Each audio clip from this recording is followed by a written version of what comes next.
seems like a long time since I've done this, but it's only been a few weeks. Welcome, people, and Spurs. Lots to talk about, lots going on in the world of Tottenham Hotspur, and I cannot do this without some special guests. So we're going to get into this show real soon. Paxton Road TV, you know what to do. I'm going to find the intro. So let's go.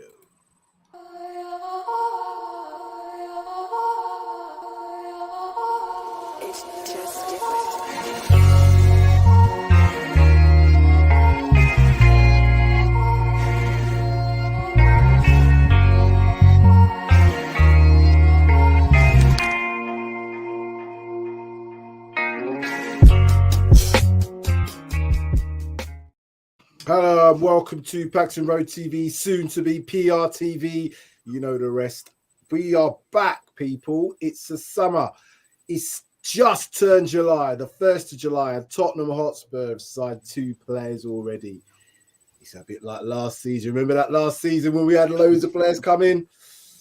But the quality seems to improve. So, in the house, joining me today, the one and only Sean Hell, the one and only Pav, SPVP. Welcome to the stream. Talking Points has been away for a few weeks. 97 entitled Spurs. Is this for keeps? Are you mad? And that'll be the question that I'm going to be asking. Are you mad this in or mad this out? Oh, come on, Shane. Come on! Please, people.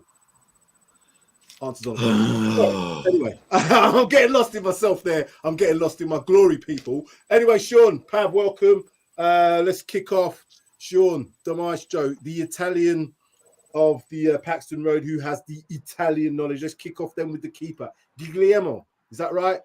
Vicario. Guglielmo. Oh, there you go. Guglielmo. The second G is silent, and it's like Goo, G-O-O-L-L-L, Lee, like in Lee, River Lee, and Elmo, as in the red furry thing from the Muppets. So then you got it. Guglielmo. There, you can't go wrong. I'm just going to Guglielmo Vicario, but he's also known as he's got a nickname of Venom, which I quite like. Okay. If you're into your comic stuff, I think that's quite a good one. But yeah, no, it's it's interesting. I mean, we were all braced for David Raya. You know, terms were agreed. You know, with negotiating the fee, and in the end, we were. You know, it was a bit of a sideswipe, really, to find that we'd gone for a goalkeeper that we've been tracking since January. It seems that even the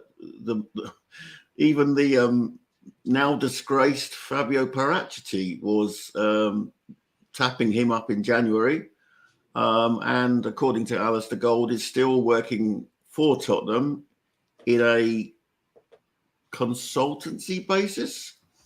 I don't know what's going on. It's I mean, you know, if I was a company, I really wouldn't want to be associated with someone as tainted as Fabio Paratici. So, but yeah, I like the look of the goalkeeper. He's certainly a good, shot stopper. He might have some weaknesses in terms of his parrying, and he tends to punch rather than catch, but. Hopefully, Rob Birch will iron those wrinkles out, and he'll be a good enough modern goalkeeper for us to move on from the era of Hugo Lloris, for whom we thank him for his service. Although I see he's just turned up at Hotspur Way today for the first day of training, looking a bit sheepish. But yeah, I'm looking forward to it. I'm all in on the handball. I'm all in. That first interview today. Oh, he not seen it yet. Not seen it yet. So go on. No, he's talked about I'm here to win, and he says that's all I needed to hear. He could have just said that, and that was the end of the interview. But he went on to sort of say, how much he'd spoken to Vicario and Maddison, and how he'd impressed on them that there's a process in place, but I'm here to win. It'll be a totally different Tottenham, he says. He's promised that. Thank goodness that I can put to bed the idea of that Turin troll who deemed himself more important than our historic football club. Yeah, I like Ange. I'm excited. Yeah, and that's the way to be at the moment. Very excited about what's happening. Pav, let's start with you on the keeper. We were obviously associated with David Raya for some time. 40 million price tag. To me, that's a lot of money for a goalkeeper, but a lot of people very divided in this. If it's 40 million, got to pay it. We're holding that for 100 million from Harry Kane. We can't dictate. We can't. But saying all of that, if you've got a number of targets, and supposedly Guillermo was one of them, I've had a look at some of his highlights, and again, you're not going to see the low light, so I don't expect to see the stuff which is not quite right. But he does appear to be a good shot stopper. He's very good with his feet. I've seen him make enough passes to know all that. What I want from my keeper is to be commanding. I want him to be able to, command that back line and make sure that these players know what's happening. And by all accounts, the way he's being talked about, he seems to have that. He seems to have that confidence. I watched his first stint. He looked really, really confident. Good English. So that shouldn't be a problem. Pav, it's the keeper. Obviously, we don't know much about him. We haven't seen him play in the Premier League, so that's going to be a risk. Is this a good signing for Spurs, or do you think this is one of the ones that you think, well, we've got him on the cheap because we couldn't afford to pay 40 million or didn't want to pay 40 million for David Raya? I mean, he's being signed for a reason. So obviously Postecoglou sees something in him. And I mean, like you said, we don't know much about him. I didn't even know he existed before we signed him. But seeing obviously like highlights and just reading about him, he looks like a good prospect. So we're just going to have to see in terms of that. But we done the right thing of not paying 40 million for Raya, because that is way too much, and we should be spending that sort of money and using it for other players rather than just spending it wholeheartedly on one single player. So the fact that we weren't willing to pay that, and we've got Vicario, we're just going to have to see how it plays out and see what he can do, because we need a goalkeeper that's not like Lloris and, comes out of goal and just makes stupid errors. We need someone that's going to be in that position for the right reason. So I can't speak on behalf of, is he going to do this? Is he going to do that, until we see him in action? And, 100%. Maybe pre-season might give us a sort of an idea of how he is, but we're just going to have to wait and see. Yeah, it's a difficult one, because any player, regardless of whether they play in goal, whether they play outfield, that hasn't played in the Premier League is going to have some sort of transition. They're saying that the German league is the closest thing in terms of, I guess, energy, not even so much standard, because the standard in most of the leagues are top quality, but in terms of the way the game's played, the German league seems to be the closest thing. Not to say he's been at Germany, but we're beginning to be, see a lot more German transfer targets being talked about. For the keeper, as long as the manager, and I've said this before, with these signings, I want the manager to be happy with them. I don't want him to come out like what we saw with Conte. Oh, well, yeah, he's almost like, no, yeah, sort of, he's all right. He weren't really like fully behind his players. Even with the ones that I thought he'd signed himself, he didn't seem to be fully behind it. And then he was like, well, that's a club signing.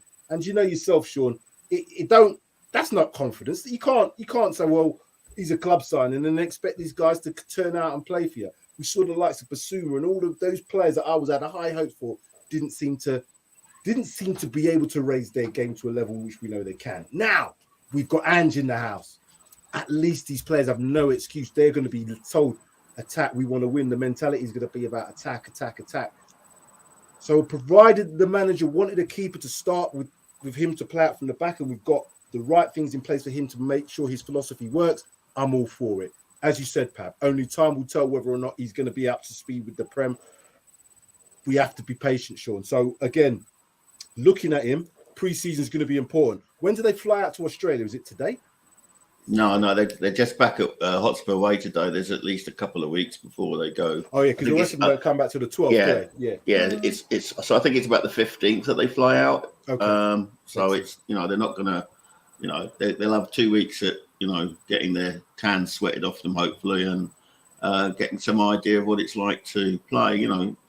With and ball, you know. Well, before we move on to the big signing that we've made, which I think across the board, and this is one of the only times I've really seen it. There can't be many people who are not happy with the signing of James Maddison. Yes, people say, "Oh well, we're going to get the defenders," but in terms of quality, I've seen quite a few podcasts, but we won't get into them yet. What I wanted to just go back to is the Lloris saga. Now, Sean, we've seen that Hugo Lloris has made it clear that he's looks like he wants to be elsewhere for the rest of his contract. His contract's got a year left, but he's back at Hotspur Way.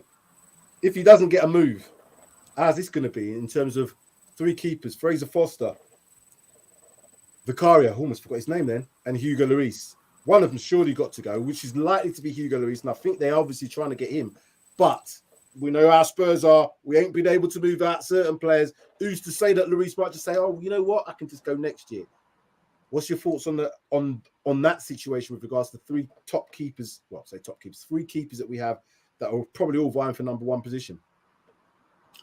Well, I think Lloris has gone public, hasn't he, saying that he needs a new challenge. So I think that's, that will be tied up within days. I would imagine that I don't think we'll even ask for a transfer fee, to be fair. I mean, Lloris negotiates his own contracts. He doesn't have an agent, so it would be he would have a sit down with Daniel Levy, I'd imagine, and say, "Look, I want to move on." He'll say, "I want to move on."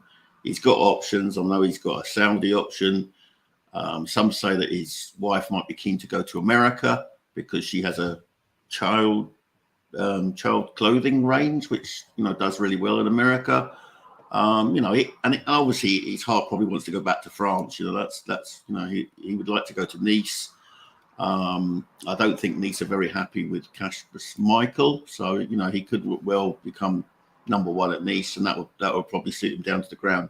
Who knows? I don't expect Lloris to stay, so I expect Vicario to be the number one keeper, and obviously he's wearing number 13, and Forster, if he's happy to stay as a number two, fair enough. There are obviously decisions to be made around Brandon Austin and Alfie Whiteman as well. Who knows? I'm sure Andrew's been going through the squad. When they say he was on holiday, I bet he was slaving over his laptop to have a look at the squad. Busman's holiday, I would imagine, the old school saying, Busman's holiday, because he's got a lot of work to do. We all know that. Pav, just on that goalkeeper situation, and again, I'm just playing a bit of devil's advocate here, because the way I look at it, we've only just started to now get rid of players that and I know you like wings, and I've got nothing against wings. To be fair to him, going to Leicester, I think that's a good move for him. But what I'm going to is we're only starting to get players out that maybe have been here 1 or 2, maybe even 3 seasons too long. Lloris has made it clear that he wants to go, but I guess everything's got to be right for him. The likelihood is he's going to get more money if he goes to Saudi. If he goes back to France, I'm assuming he's going to have to take a pay cut. I don't see how he's not. But then if you think about it logically, if he waits till next year, he can go anywhere pretty much for free. Obviously, the top clubs are not going to be taking him, but that adds to the amount that he can get in his wages, etc., etc. Unless, like you said, Sean, we actually just release him and let him go, and then that might take into consideration what somebody wants to pay him. I've got no problem if Lloris was to be, because this was the idea anyway. Lloris was going to be the transition. He was going to be here and transition this keeper in such that we've got a keeper fully fledged for the following season.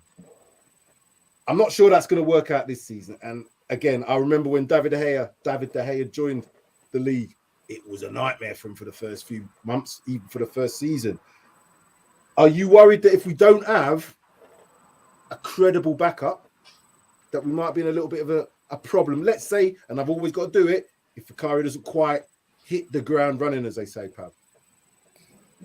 It will definitely be a problem if we don't have a backup, but it all depends on the situation, because at the moment we've got him, we've got Lloris, and we've got Forster. And Forster, I rate Forster. I don't know if you two agree, but I actually rate him, right? And I think that he would be fine as a backup. But the thing is, Lloris just needs to go. His time's up now. 100%. But like you said, Sam, it might just be the case that he is there to help Vicario settle in. help him prep for the Prem, and might be that case. But there's no point in keeping Lloris now when his time's over. It's clear. We've seen it last season. We've seen it even the season before. He's not up to the standard anymore, and there's no point in him being there without any purpose, and he might as well just go. So I think as long as we have Forster, I think we'll be fine. Yeah, I would go with that. If Lloris has reached the time limit now, there was that situation last season. He was supposedly injured, didn't want to come out half time and all the rest of that sort of stuff, and then subsequently dropped for the rest of the season. So we didn't see him appear.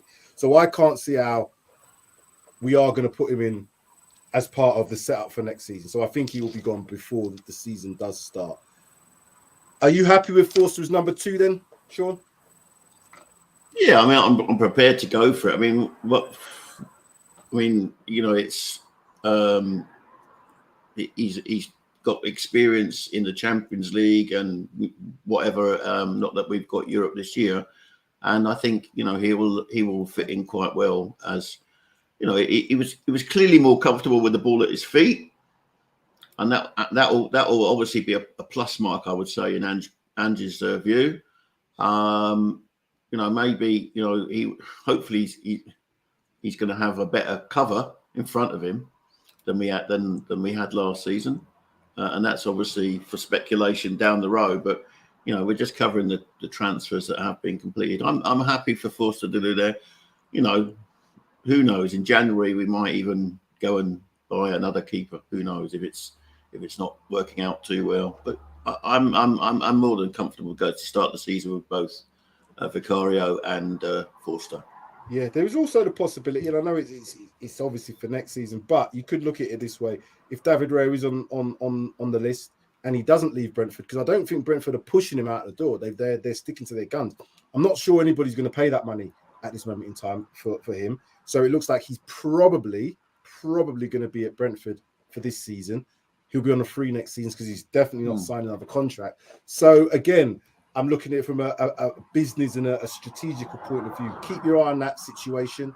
Maybe get Vicario in. I'm hoping that he goes and he is going to be the keeper that we want to see. He is going to be that keeper that can play out from the back. And we haven't got to think about, he's a little bit shaky on crosses here. He's punching into the box. And somebody made a good point about players punching in. It was not this comment here, but saves being made from close range. All you want to do is try and David, thank you for that comment. All you want to do is stop it. So I kind of have some degree of sympathy for keepers when they make a save, it goes out. But what I was seeing from Lloris last year was clearly major errors. The keeper's got to be confident. This guy appears confident. And if he can at least show that through pre-season, get a good start. However, and this is what we're going to move on to before we move on to Maddison, he is going to need help in front of him. Pav, the centre-back situation. If we're going to play this back 4, I've already said it on the WhatsApp group, I'm frightened if it's going to be Dyer and anybody else. Romero and Dyer, that's not a partnership I want to see as a back 4, in terms of a back 2, should I say. We have to get the centre-back sorted out. We are linked with these Van der Veer, is it? Van der Veen. Van der Veen. I've looked at him on Brazil Scout. Again, quality player in terms of pace. It looks like he's got a good, he's good age, 22. Interception-wise, got that sort of like Van der Vaart kind of, sort of feel about him. Pace-wise, decent in the air, supposedly good as well. But with anything, all of these things, sorry, my phone's just getting off here. That's me. I'll turn that off. Sorry about that. Very unprofessional. Keepers need good defenders in front of them. At this moment in time, I'm concerned because we haven't sorted that situation out. I know we're only early in the transfer, but if we were to go into even pre-season and, the defence is as it is, it's not going to help the keeper, is it? Being made, and you know what pre-season's like. We could win 7-0, but then we could have some games where we're under a bit of a pressure. And that's the whole idea of it, to see what they're like. I don't know. I hope that the scouts have done their job and they have gone by a lot more data in this sense. So we'll have to wait and see. But centre backs, who are you wanting to see come in firstly? Sean, from one of the rooms that we've had? Tapsoda, should I say? Van der Veen. Who else is on the radar? There's that Tosin. I can't pronounce his surname. The guy from Fulham. He's linked with us. You know, he would be homegrown as well. Very talented. Him and oh god, his partner, Danish guy. They were very good last season anyway. I think he came through the Man City academy. So, you know, a good ball playing centre back. Yeah, I mean, any of those really, any of those three would be fine by me. I'm not gonna, you know, I'm not gonna worry about that because you know, there's enough madness online with Tottenham Twitter as it is. I'm just happy with what we've achieved so far. And I think there's an acknowledgement that we do need to. I mean, even Ange addresses that in his interview, which obviously you haven't seen, Sam. But you know, he sort of says we're going to attack and we're not going to concede goals. You know, something along that lines. You know, so you know, so he obviously knows what he's got to address. And I'm hoping that the recruitment team. You know, remember today is the first day that contracts have expired.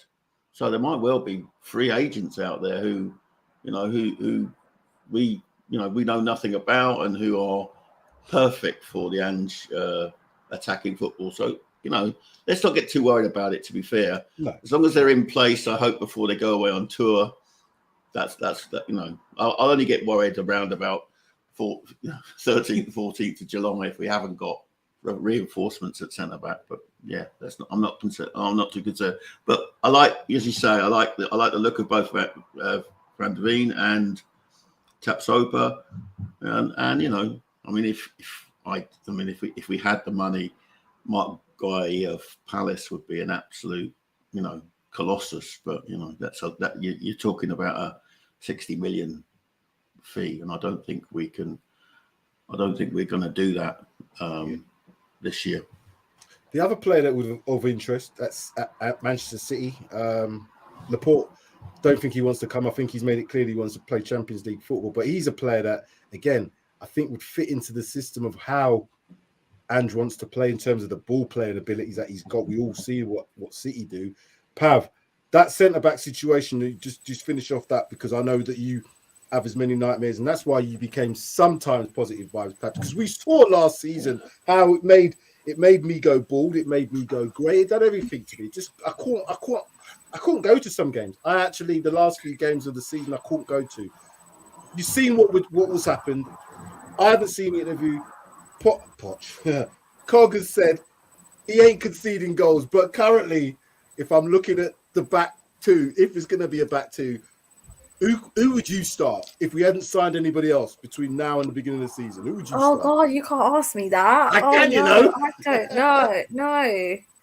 There's so many people I just want to get rid of. Like, but the reality of it. This is the reality of football, because football is, you know what I mean? This is what I'm saying. Like, we need to, first of all, we need to start off by getting rid of Dyer. Like, that is just, we need him out of the door. I've seen so many rumours on Twitter that, he's going to be staying, he's this, and it's like, no. Okay, I'll tell you this now, he's not going.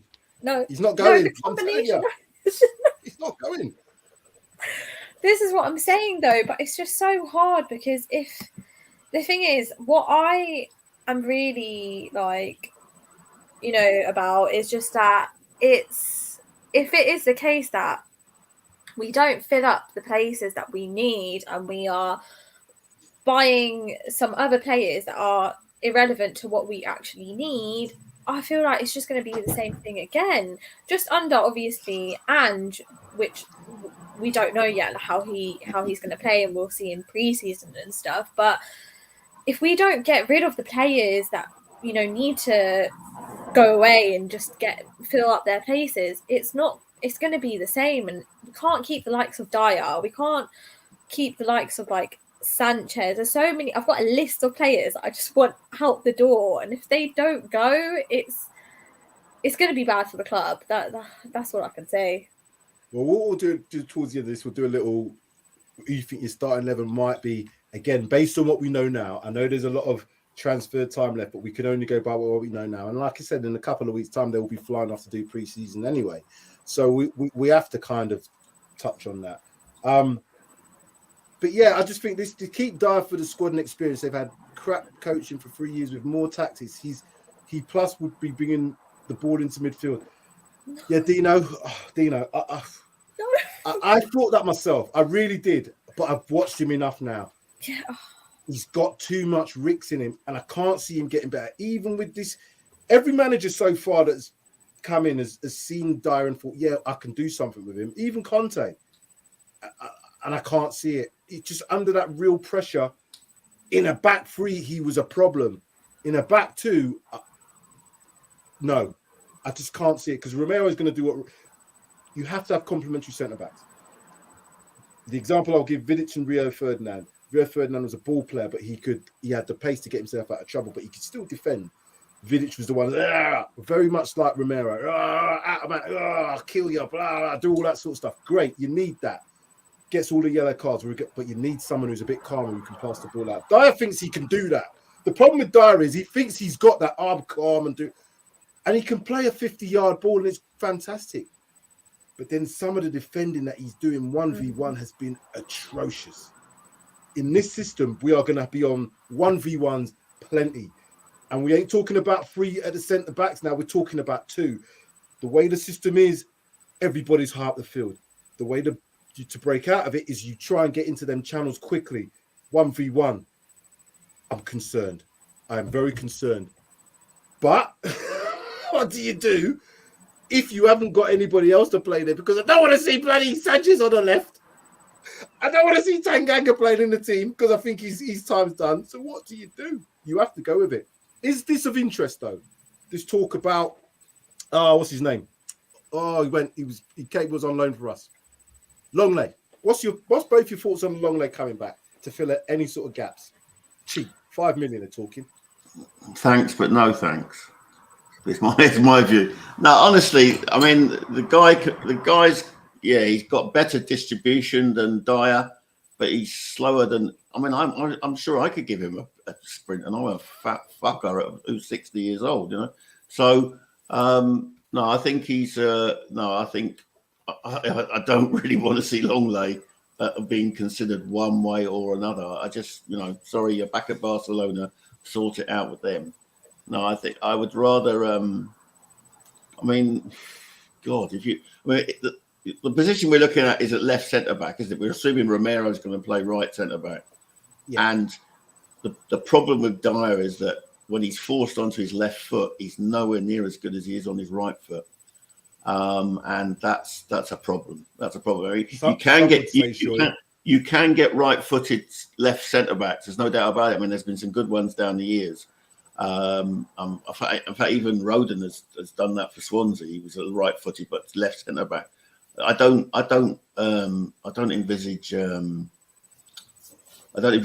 Dyer being that solution. I do see him being around the squad. I don't see him being sold.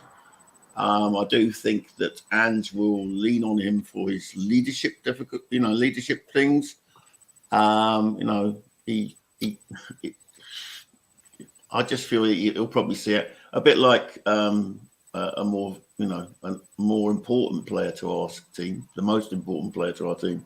They'll see out his contract and he'll go next summer. So there is a positive. There is a positive. We've got less games next year because we've got no Europe. That's obvious. Mm-hmm. So we shouldn't be playing as many times per week. And obviously we've got the FA Cup and League Cup when they come around. It'll be the same for everybody. But no Europe makes a massive difference. So I would hope then, rotation-wise, if you get your first 11 set, there's no reason to have to rotate. These are professional footballers. Yes, when you're playing Champions League, you might expect a bit of rotation. But these players at this level of ability and eliteness, I don't care what anybody tells, Saturday, Wednesday, they should be able to do that for a good while, no problem. And then you can start thinking about changing them if they start hitting red lines. We shouldn't be seeing a lot of rotation. But if we get an injury, let's say we did get, even if we brought in someone, one of the new centre-backs, Tapsoda or Van der Veer, whatever his name is, and we get an injury, we're back to square one. we are back to square one. Romero and Dyer, or Romero and somebody else. If Romero gets injured, his situation last season, we need 2 centre backs, in my opinion. Longley for me isn't of the pace. Sean's right. He doesn't have the pace. He's got, in my opinion, a little bit more awareness about what he's doing. I think Barcelona wanted to get rid of him because they didn't think he could play in the back 2 either. So there's not that much hope if he's going to come to us that he's going to be really successful, and you need pace in our team. Is there anybody else currently, and we'll get to our 11 in a minute once we talk about the main player that we want to talk about. Is there anybody else that you can see that could fill that left-sided centre-back role? No. No. That's me being honest. But the thing is, right, I get it about the whole Longley thing, because I completely agree with you. I don't like him either. But if it was the case that we did keep him, then we just have to have him as a backup. He's gone. We'd have to buy him back. But what What I heard is it could be as cheap as 5 million. They're talking that sort of figure. Now, whether or not they'd even say he's on a free, I don't know. But the way that Barcelona are talking about, they want him gone. Gone, yeah. Well, they clearly want him gone for a reason. They're seeing something exactly like that.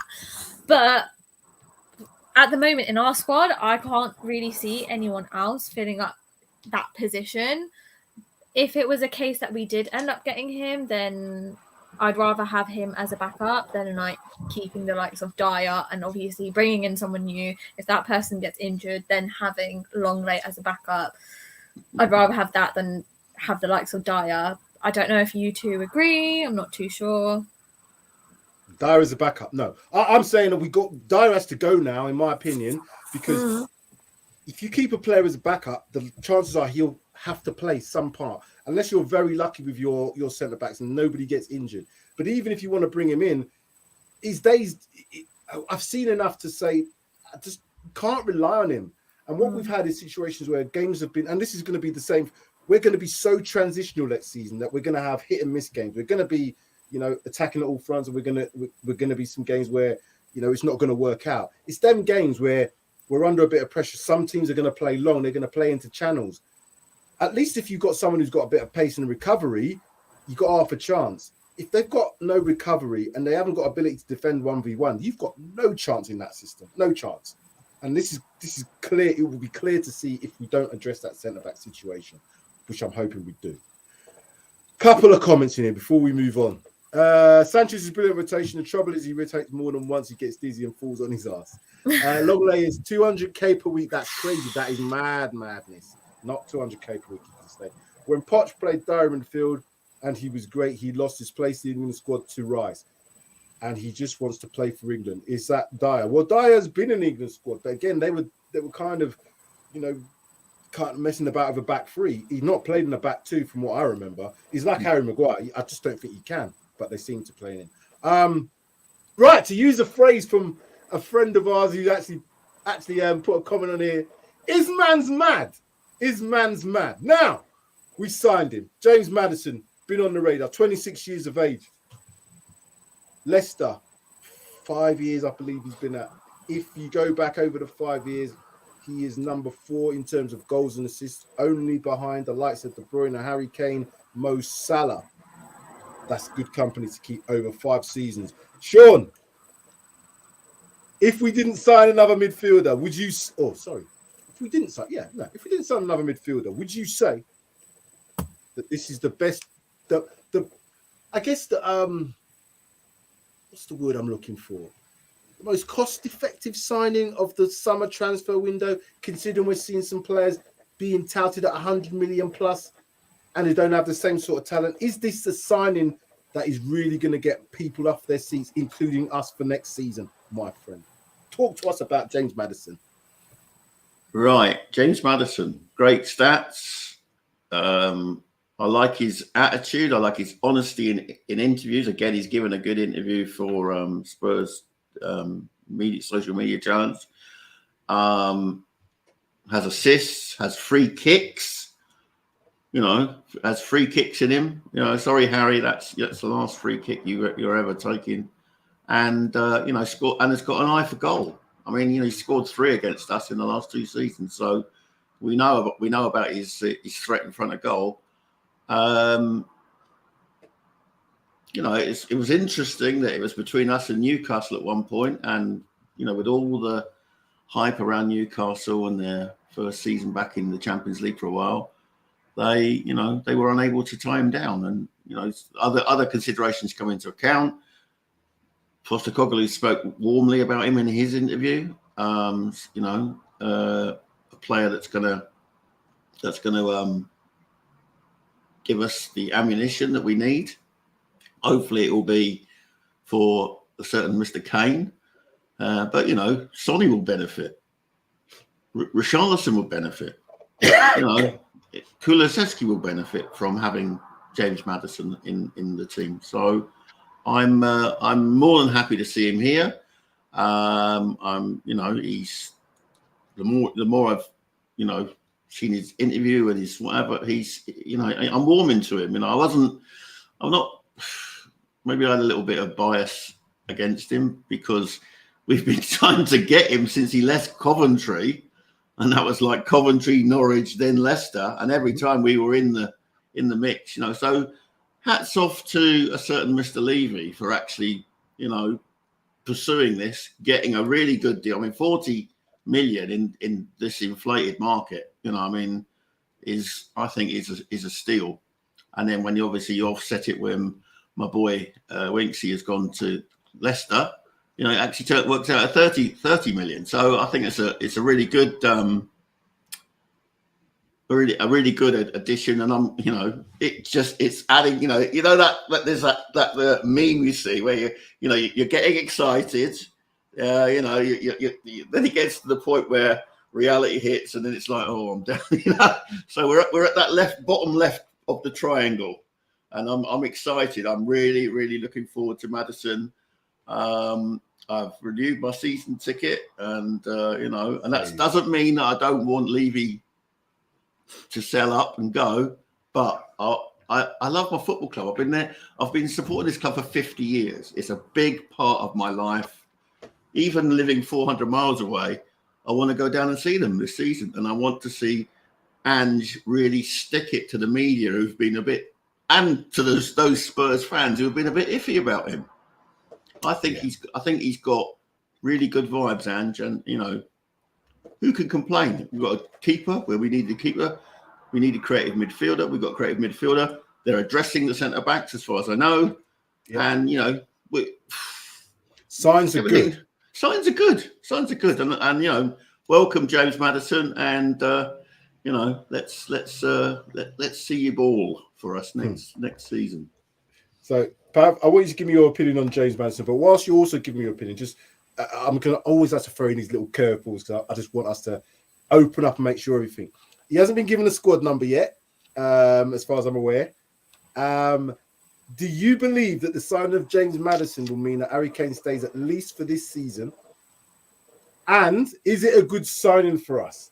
And if he was to go, because I was looking at, and there's a really good YouTube video out there by 442 which talked about James Maddison and how he will make such a difference, even with the players that we've got in terms of how he plays, which again I've seen, I can understand fully. But Harry Kane, James Maddison obviously link up for England. Harry Kane wears a number 10 shirt. James Maddison was a number 10 shirt wearer. Do you read anything into that at all about Harry Kane staying or Harry Kane going? What's your thoughts on James Maddison and then about that Harry Kane, James Maddison situation? Okay, so in terms of the James Maddison situation, I just want to put something to bed because a couple of months ago, I said something about James Maddison and I didn't like him. But I'm putting that aside now. There was a reason why. Oh, flip-flop. Are you going to flip-flop? Don't be a flip-flop, Pav. You can't flip-flop. No. I can now. He's a Spurs player, okay? But yeah, no. He is a very, very exciting player, and I'm actually excited for the season to start now. And do you know what? Some people might disagree with him, but he could potentially be the new Eriksen. He could be potentially the new Eriksen. I've seen his free kicks, and he could be our set piece taker, bring that creativity, and I'm very, very excited for him to start. And you know, he was a big player for Leicester, and for him to come to Spurs, Postecoglou definitely has said something to him so that he can see this vision with us, and hopefully he'll be a massive role for us, and I think that he will, to be honest.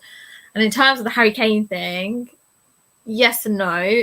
Yes, in terms of I feel like Maddison will speak with Harry Kane because he has that bond with him and kind of say, look, like, you can see that Postecoglou's like trying to build this squad up, stay for another season and see how it goes.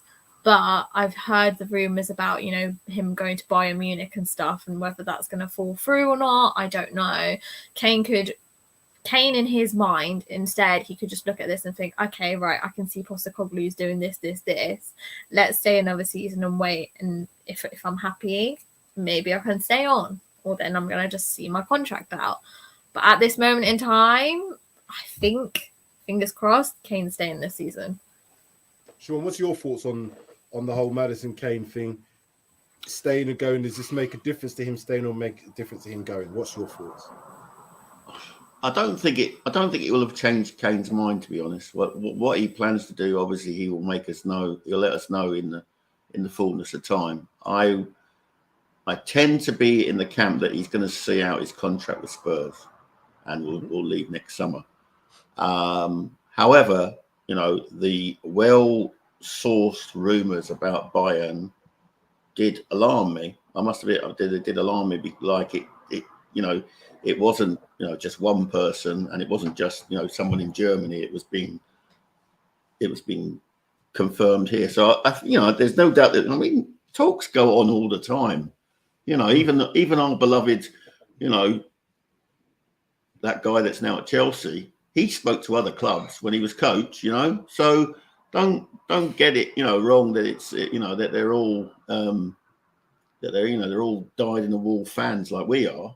You know, there's always a Mr. 10% in their ear saying, I can get you this, I can get you that.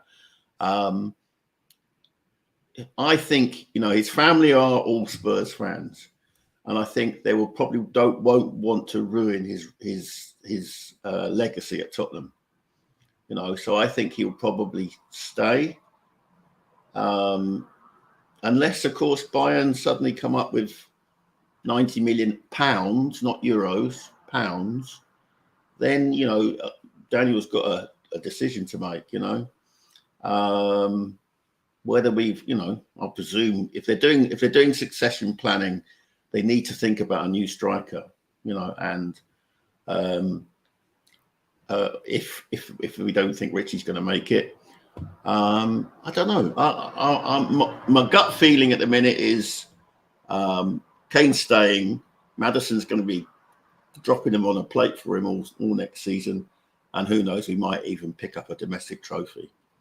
But yeah, I'm prepared to have my heart broken, probably more than anyone, for quite a while when a player leaves. So I'm like this. The recent video that Alistair Gold did regarding this Kane Bayern Munich rumours. Again, I think it's more the agents. Now, his brother Charlie's the agent. His brother's going to be wanting him to move. His brother wants him to move now. If he could, he wanted to move a couple of years ago. So I don't mind hearing that a lot of sources have got that, because that's what agents do. They get a call. Is your player interested? Well, maybe, and that starts it off. The player hasn't said anything directly, and I wouldn't expect Kane to come out unless he categorically wants to go now. And Daniel Levy says he's not budging unless he gets this. Then Kane might start saying some things and make some grumblings. But I don't see why. To me, I don't understand why he would do that. If he's got a year left, it's win-win. See this season, you can see that we're getting more quality players, and you can see we've got a different philosophy in terms of the manager. See this season out. At the end of the day, we could win something. If he goes now, he will never know that sort of side from Spurs. We could actually have brilliant football. He could go and do an Eden Hazard. You know what I mean? Go to the big club that he wants to, and it just all goes pear-shaped. I don't think it would be the case for him, but it could do. Better the devil, you know, some people would say. But what's there to gain from him just going now? The other thing I want to say about it is, even if Daniel Levy gets the offer that he wants, say 90 million plus, Kane doesn't have to go anywhere. We're very unlikely to say, all right, we're going to put you in the reserves, we're going to put you to play the under-21s. That's not going to happen. So every single ball is in Harry Kane's court. Everything, regardless of what anybody says about if the 100 million bid comes in, doesn't matter. We can accept all we like. He can say, I don't want to go. And not any person in White Hart Lane, anywhere in the world who supports Spurs would want to see Harry Kane dropped and playing for the reserves. It's not going to happen. So I think he's going to stay. Personally, I think he's going to stay. I also believe that James Maddison is probably asking the questions. What are you saying, mate? So there's all them conversations been happening. I think the decision's already been made by Kane himself, personally. I think he knows what he's doing. And I think you're both right. I think he's probably going to see out this season. And we might have to say bye-bye next year. And I don't... If we get top 4, brilliant. If we don't, anything less than that, you know, we'll have to look, see what the numbers are. If we don't get Europe at all and we leave out Harry Kane on the free, it's been a disaster. But I don't think Daniel Levy's in any sort of win situation now anyway. Do you see any way that he could possibly sign for Spurs? What would make him sign for Spurs at the end of next season? Open question. Money? Yeah, he signs for Spurs, but he's loaned to Real Madrid for 2 seasons. Or, you know, he's loaned out to go and get some trophies. I just, you know, I just can't see it somehow. He's I mean, what I would hope is, look, come next May, he's burning he's got an FA Cup winners medal burning a hole in his hand, and that causes him to pause to think. And that's the best. I think that's the best scenario that we can hope for, to be honest. Unless, of course, you know, we go on a madness and, you know, we finish in the top 2 or something like that. You know, we got on a madness like a madness last season. Yeah, I mean, it's that. Sadly, that's not going to happen because you know we'll probably get a few times when our backsides are handed to us while we sort out this system. But yeah, let's hope for the best and expect the worst. That's all you can ever do in the world of Tottenham Hotspur. Yeah. Pav, finishing off on the James Maddison thing. I think he's a brilliant signing.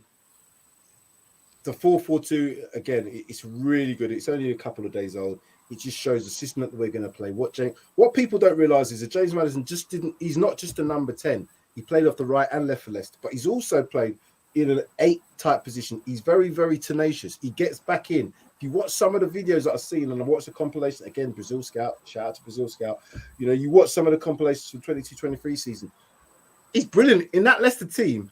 And what he did against us when he played us, both... It's a bit embarrassing, to be honest. It was easy for him. My thoughts are now is, please, just don't get this. Darius talks about this all the time. He says we're cursed. We've seen so many quality players come into this squad and not hit that ground running. He has to hit the ground running. Has to. We cannot have another Basuma situation. We just cannot.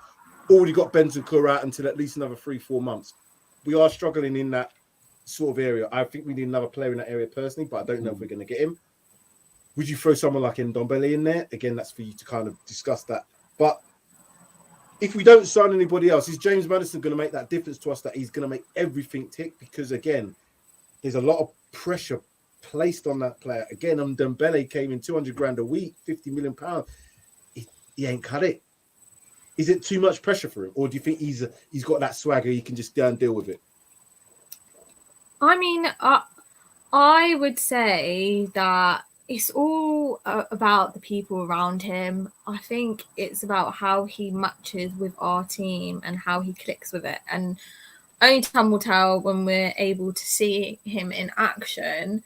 But, you know, we can only hope that he clicks in straight away and, you know, he brings up to that standard. And I think like you said, like the likes of Basuma and stuff, I think players like that don't show their quality because of the players around them and, you know, not having opportunities, all that sort of stuff as well. And I think part of the reason with Basuma was due to Conte anyway, not giving him enough opportunity.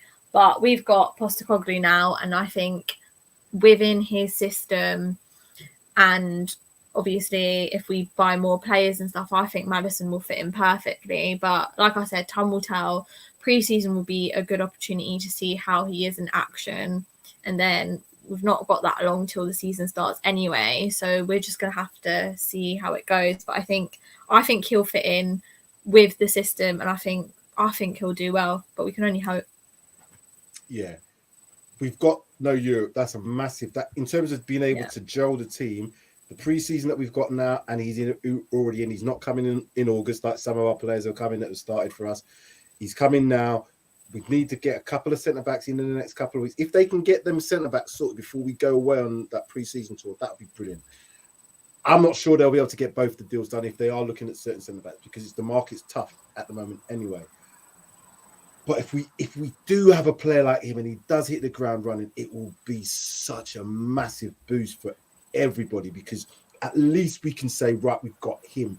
The 2-8 system that we play, we're going to need another player. And at this moment in time, if Bentancur's not in there, Basuma, I think, is going to play in that 6th position behind. We're looking at Højbjerg. We're looking at Skip. We're looking at Sarr currently. We've got Ndombele coming back. We've got Lo Celso in the house as well. Arguably, Lo Celso and Ndombele probably fit that formula better than any of the players that we've got at the moment, apart from James Maddison. But we've seen what's happened with these players over the last X amount of years, and I don't know if we can take that risk to have them back in there again. But that's down to Ange to do. What I'm going to do now, before we finish off, is start with you, Sean. And this includes those players I've just talked about. What is your start 11 as of today, based on what we have currently? Sean first, and you, Pav, because I can see you shaking your head. You can think about that. You better think about that. Sean first, then. Thank you very much. Vicario as goalkeeper. Cool. Porro as right back. Romero as right centre back.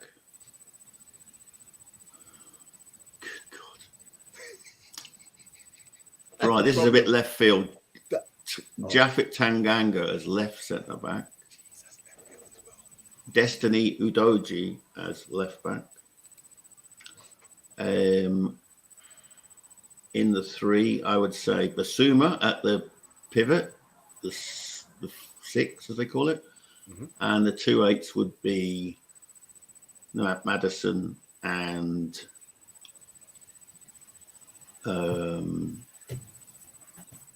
because the one person we haven't discussed is Pierre-Emile Højbjerg. I would go Skip. Interesting. And then up front, I would have Son, Kane, and Kulu. Ooh, interesting. Team, there's a couple of nuggets in there. Before I come, Pav, you've had enough time to think, and I can see the thought is going through your heads. What are you going to say? Because that Tanganga one, that threw me, but I'm going with it. I'm rolling with it, but go on. Okay. I think the only thing that I will change with Sean's is replacing Skip with Højbjerg. Everything else I agree with. Ooh, so you lot are playing Skip high up the pitch as well. Ooh, okay. No. She's going. No, I'm replacing Skip. Skip's not playing. Yeah. Sorry. Oh, okay. Yeah, so I'm replacing him with Højbjerg. But he's still going to be in the 8th position, though, isn't he? Yeah. You've got Basuma behind, I'm assuming. Yeah. Ooh, okay, let's have a look at some of these comments here, because before we move on, where did I get to? Oh, because there's a few. Right, did I get to this one? No. Oh, let's move on. That's right. Plus, you can demand money for any club other than Spurs will pay it. If we can win something and get top 4, Kane stays possibly. And we'll have a number 6 and 2 number 8s. My ideal would be Basuma, Amrabat at number 6, Maddison the creative, number 8, Bentancur when he fit. Right. Okay. So forget about Bentancur because he's not fit at the moment, but I'd have Bentancur in there. Mine's would be Vicario, as we talked about. I'm going to throw in here my mate now. I'm going to call him my mate, Emerson Royale. I'm going to go in there. And I've seen the situation with the system. It's a more of an inverted. But I remember seeing Royale play in that right-sided centre-back position in the back three last season. He weren't too shabby. What he's not great at is crossing. That's his biggest thing. I think he can break into the box. I even think he's in that position to defend well 1v1. I've not got any problems with his pace. I like him defensively. He's not going to be overly exposed because he's not necessarily going to be a right back isolated because he's going to be playing inside, and then the centre back and hopefully the number 6 also comes across to help. So the system would allow him to not be isolated. Centre back, oh my God. Romero has to start, but I'm now absolutely lost. You cannot play Sanchez in that left. You cannot do it. Longleg is not in the club, so I'm not putting him in there. Yafet Tanganga, I just die or Yafet. Oh God, is there anybody else?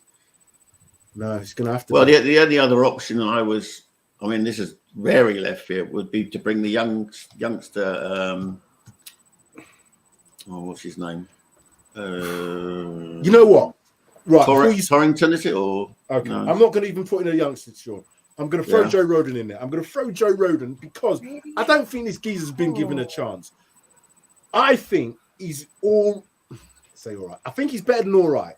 I just don't think he's not been given enough opportunity to be confident to be able to say he can play in a back 2 or a back 3. So I don't know.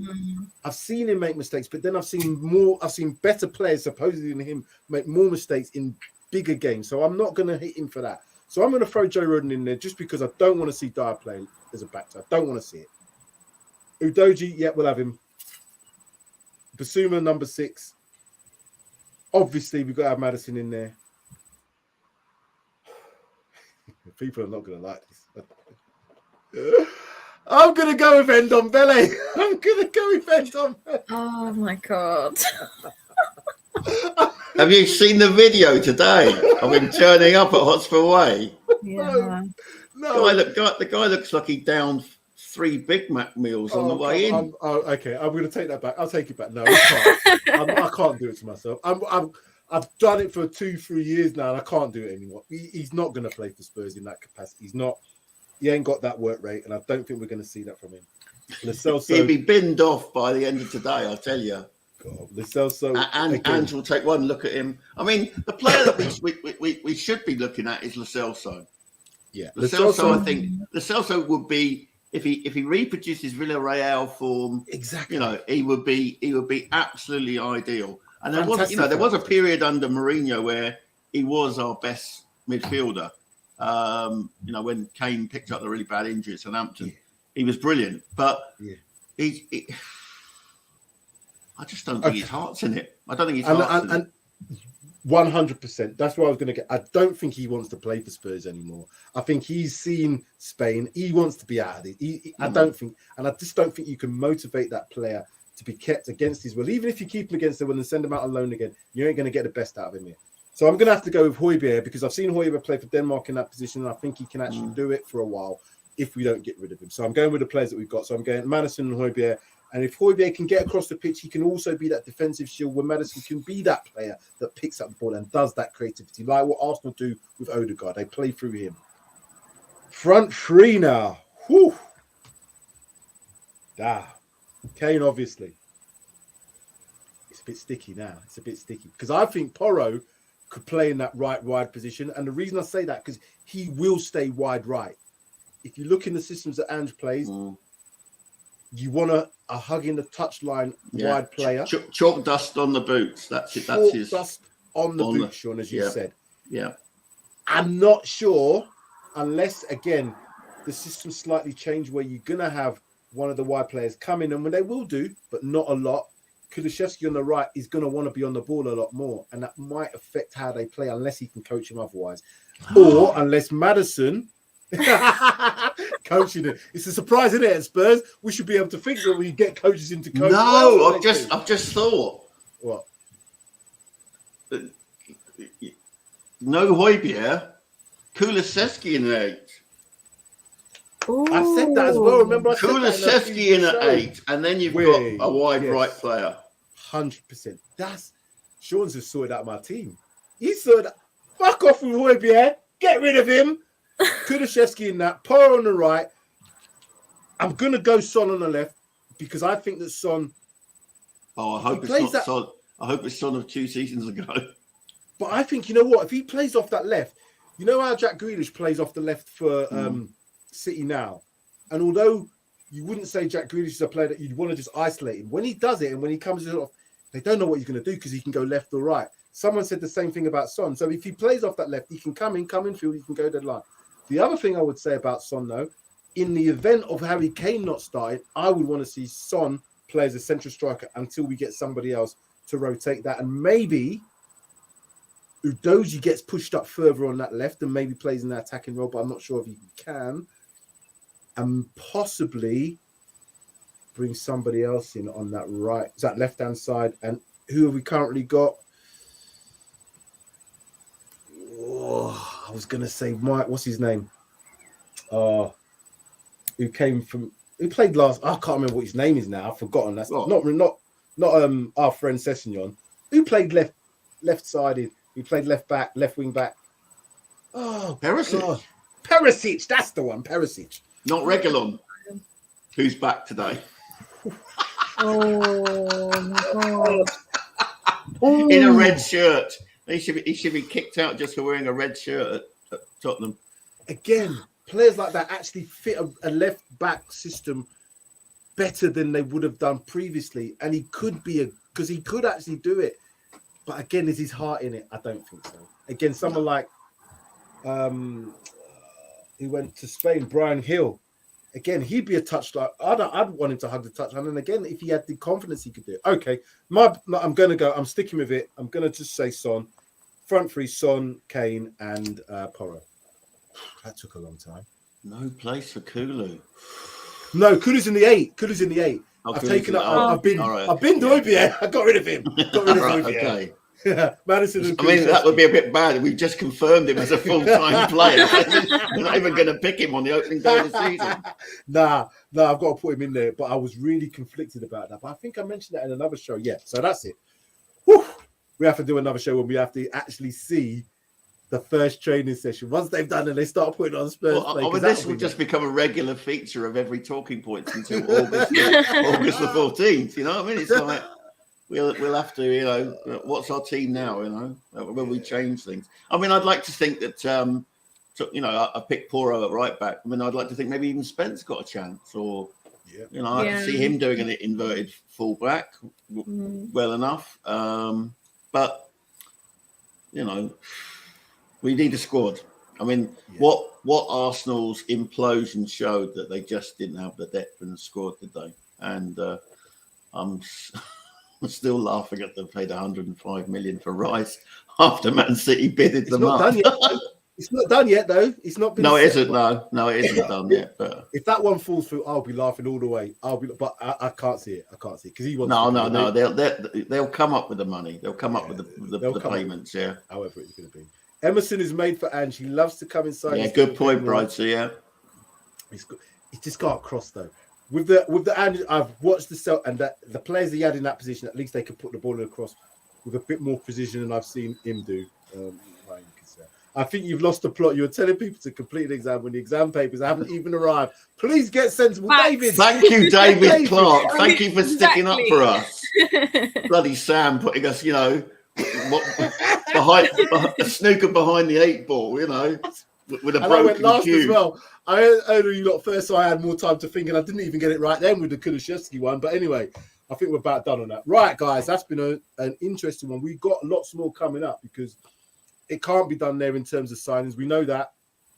Outgoings, that's going to be the next thing. I think we have to talk outgoings on the next show. Can I put on record my thanks for 21 years service to Harry Winks, who's left for Leicester today, and you know, was badly treated in his last few years at Tottenham by the hierarchy and by the medical team.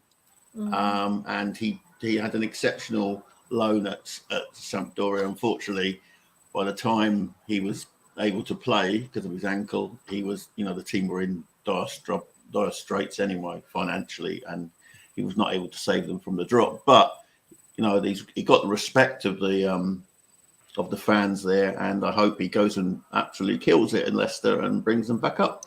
I don't wish any player no bad when they leave the club. They should go with our thanks and blessings. Yeah, thank you.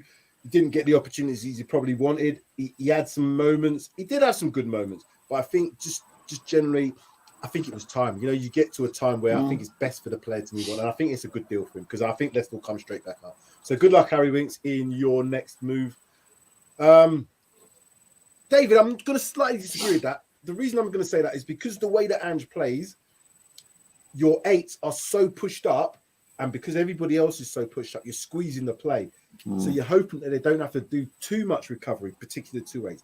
But that's why you've got your number 6 in there, and that's why you've got your inverted fullbacks. So effectively, you've got 2 centre-backs and another bank of 3.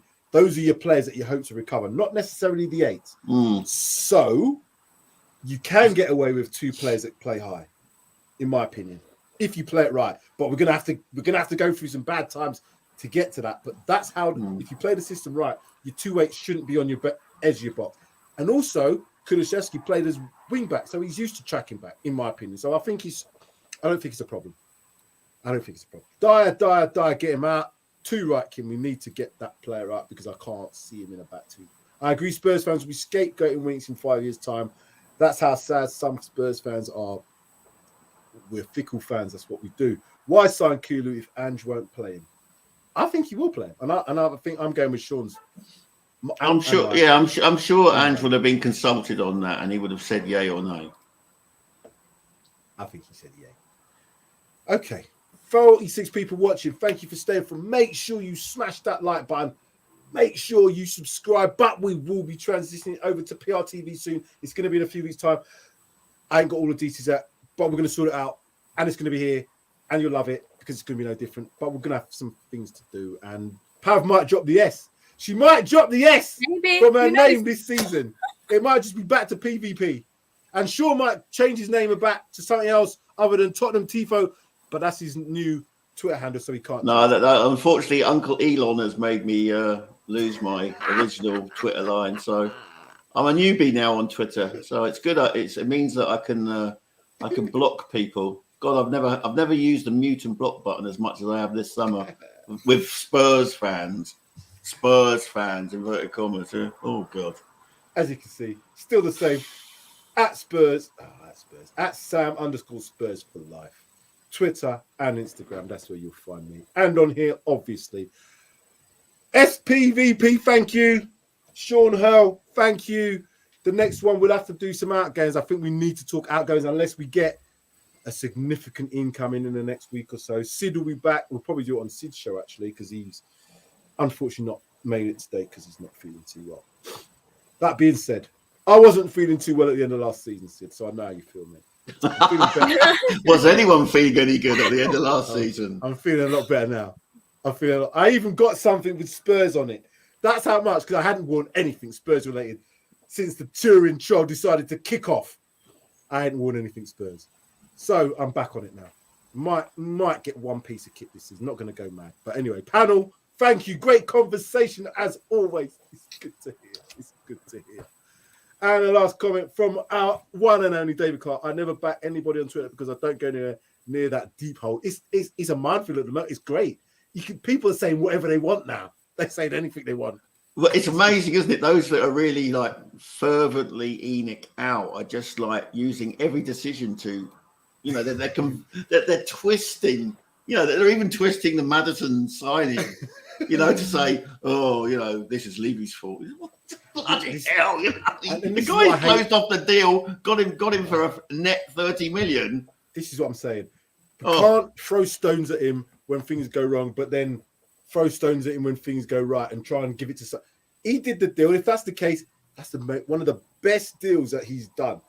If it works out and this player does, 26 years of age, don't forget, England international. Top 4 in terms of over the 5 seasons he's been at Leicester. He's in the top 4 goals and assists. Let's see, people. Let's see.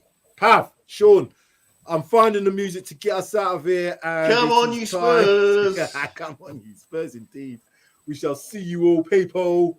Smash the like. Don't forget, subscribe. And we'll be back. That's it. Done. Bye.